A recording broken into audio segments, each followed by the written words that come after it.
What's going on, YouTube family? It's Andrea here at VW Family Farm, and I have had some requests to show you my milk machine setup, how to use a milker, all those types of things. So I'm about to go out and milk this morning. I'm going to show you how I set my system up, all the different working parts, and basically how to milk a cow. So I'm going to bring you all along with me, so stay tuned.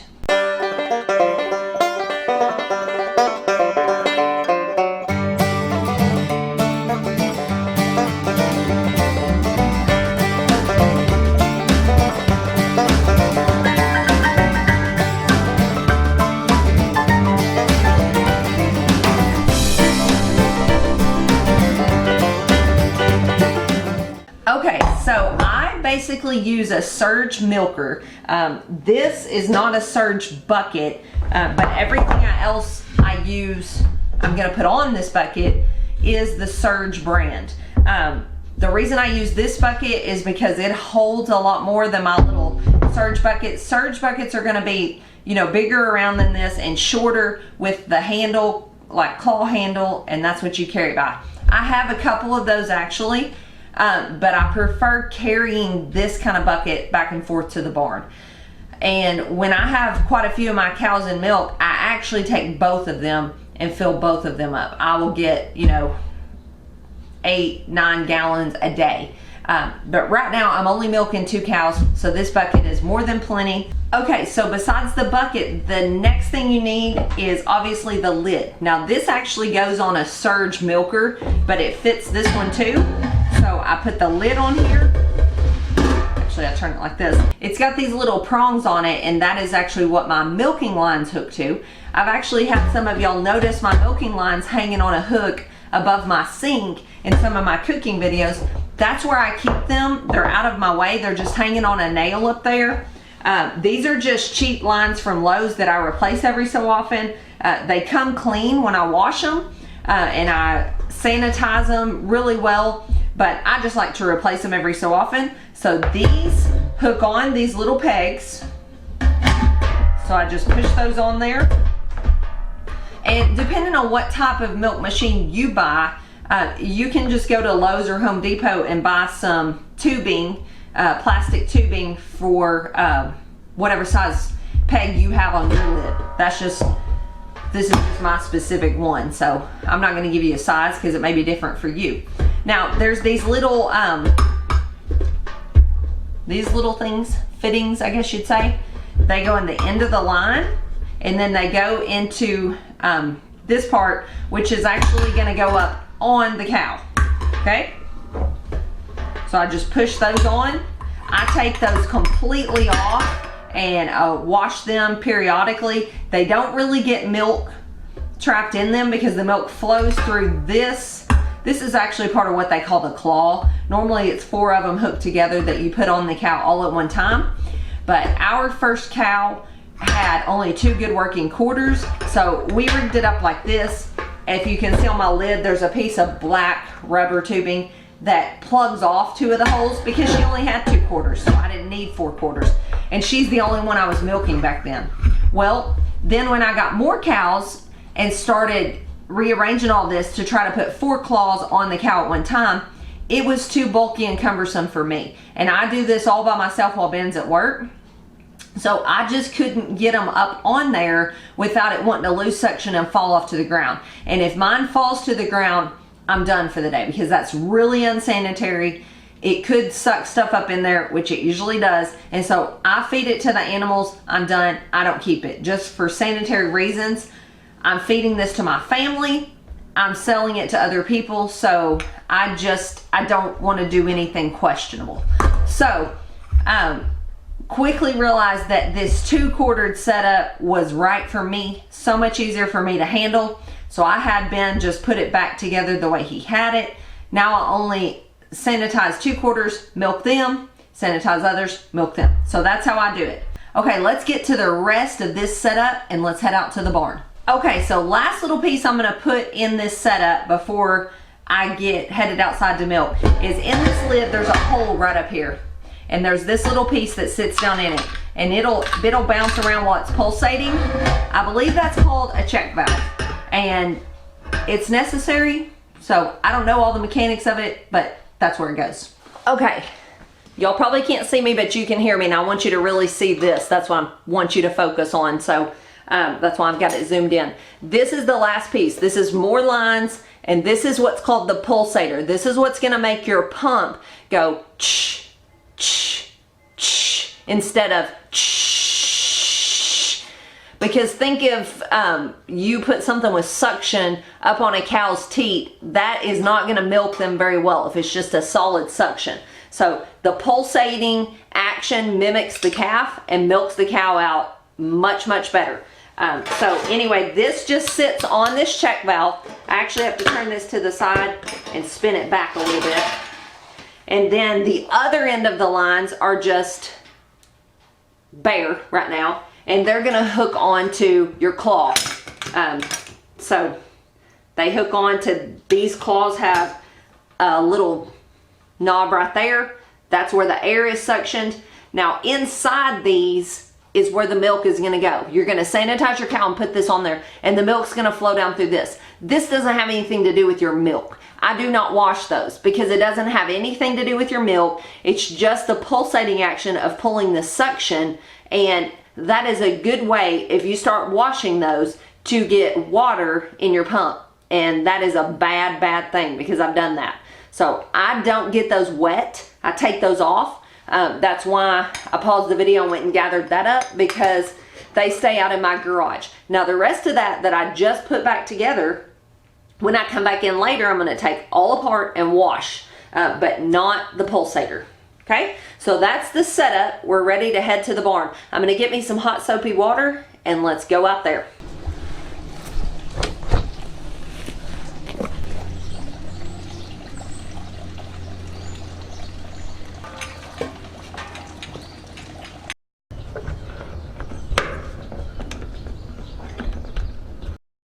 Okay, the next thing you need is you need a vacuum pump. So this is a Master Cool 6 CFM. We have another one that's better. I don't know the exact brand or anything. People use all different ones, so I don't get hung up on a certain specific one. But just a little pump that will pull enough suction. You'll just have to kind of do your research and check that out. This one's not near as strong as our other one, but it still works. I use this one for milking goats. I can't even remember how we got it. We got it in a trade deal or something, but it's gonna have this tube, rubber tubing coming off of it. Now this is a bigger size than what I used for my milk lines, and this is dirty as well. But again, this doesn't have anything to do with the milk. This has to do with the suction. So I don't wash these because I don't want to introduce water into my pump. So I'm going to hook this on the back of this pulsator. So I showed you putting the pulsator on. Now I'm going to push this up on there and I'll be ready to go. So as you can see, I've got my milker sitting on an upside down bucket. I just don't like to set my milker on the ground and then take that back into my kitchen. It just is more sanitary that way. I've got my that's a little ice cream bucket I keep cleaned up, and I carry hot soapy water. I use Dr. Bronner's soap and a reusable dish rag that I wash in my washing machine, and I've got a little scrap of cloth that I dry them with. That seems to get them more sanitary than some sanitizing wipes I was buying. It just does a better job, and I like it. It's reusable on the cloths and all that, a lot cheaper too.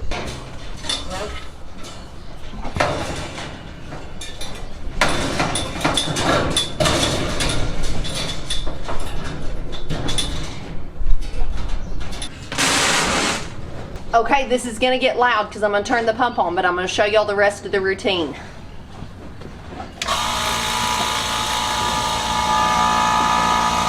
Also, a little stool is invaluable. Okay, so I'm gonna take this warm soapy water and get her cleaned up. Okay, and I just take an old flour sack towel and rip it into sections and bring these.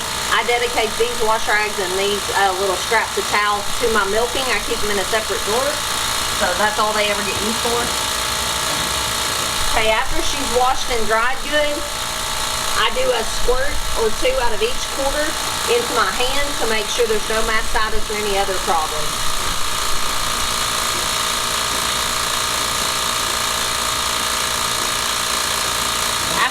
milked a while, you can spot problems right off the bat. So she looks great.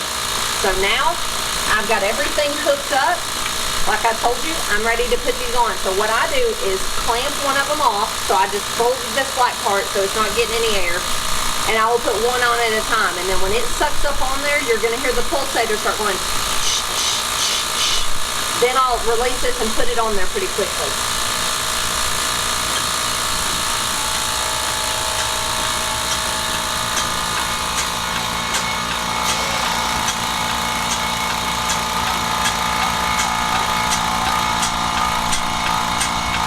Now, if you have a cow that kicks, you're going to want to keep your hand on this. When a cow kicks, they go up and then kind of out. So you'll learn to spot it, like when your cow's fixing a kick. Mine don't kick to hurt me, but like if they have a sore teat or something, they might kick to say, get that thing off of me. But if you see that foot start moving, you better have your hand on there, and you can just, before her foot comes up, go up with your claw. Go up so she can't kick it down. And then you might have to sanitize again, but at least you didn't get it knocked to the ground and lose the milk. And this is the reason why I quit milking by hand. It is cheaper, but it takes longer. And number one, I've got her clean and sanitized, and I've got those up on her, so there's no more bacteria. If she kicks her foot around and slings poop or mud or dust or anything, or they like to swing their tail, she's not getting her teats contaminated. I've got them cleaned and dried, and it's called a closed system. So now everything that's going through these lines, it's a lot more sanitary. So my lines are see-through, so I'm just watching when the milk stops flowing, I switch to another quarter.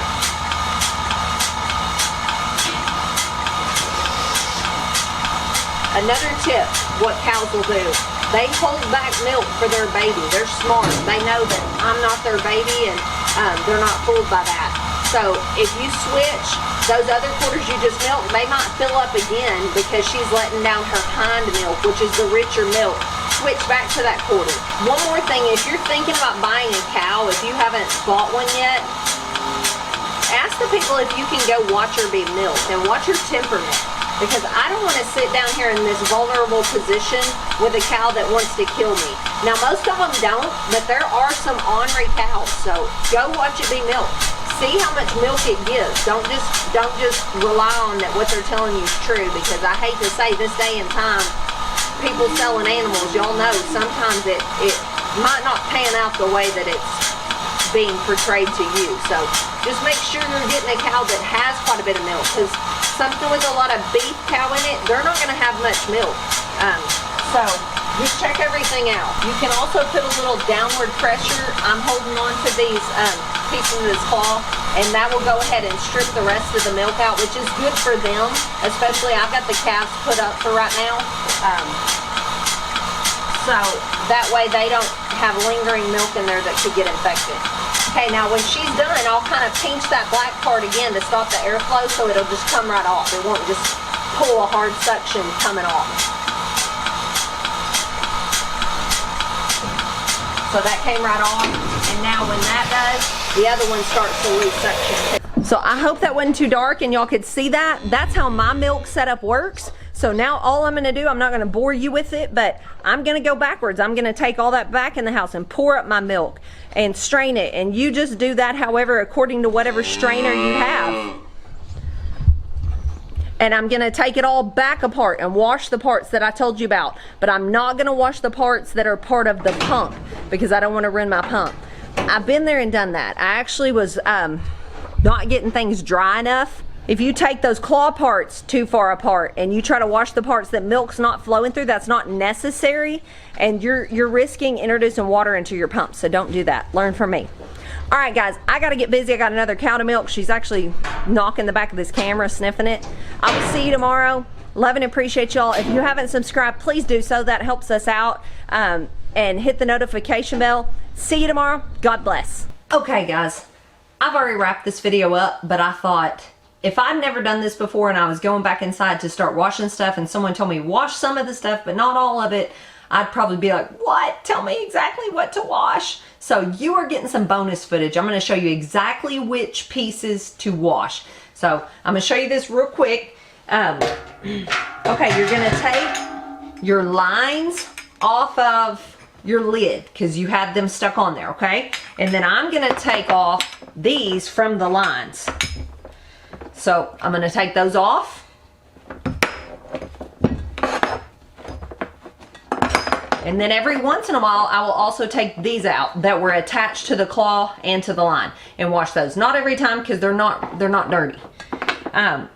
Okay, and then you are going to wash these lines according to whatever you feel comfortable with. If you're comfortable with running hot soapy water through them, if you like to use bleach and you're a bleach person and you want to soak them in some diluted bleach water, that is going to be your personal preference. I'm not going to tell you how to wash those. So that's up to you. But I wash mine and then I hang them up here from this nail to keep getting airflow and air drying, because if you get something wet and then kind of put it where the water's just going to sit in it, you know, that encourages like that pink slime stuff and all kinds of nastiness to breathe there. So I kind of would say put yours hanging up somewhere if you possibly can, where any water can go ahead and run out. Now, what I was cautioning you about earlier is this is where the milk flowed through, all the way down to here, okay? This little knob was just for your pulsator to hook onto, okay? So this up in here is the inside of this, okay? No milk should ever be in there. So that's why I'm a wash happy person. I'm gonna wash, wash, wash. So I was like popping this open and washing in there and stuff till one day Ben was like, it's running our pump, because that water is then getting in the pulsating lines and getting into the pump. So don't do that. I would never pop that open if you can help it. And if you can, I take this little scrub thing and put down in here and scrub with hot soapy water and run water through it until it's clean. But I would not immerse this in water, and I would not like wash it on its side where water can go up in there. If you wash down in it like this, I've had no problems. It doesn't get wet in there. So that's what you want to do with that. Of course, you're going to wash your lid and this check valve. I wash it. And then there's a little seal in here. I actually wash that too. Whoops.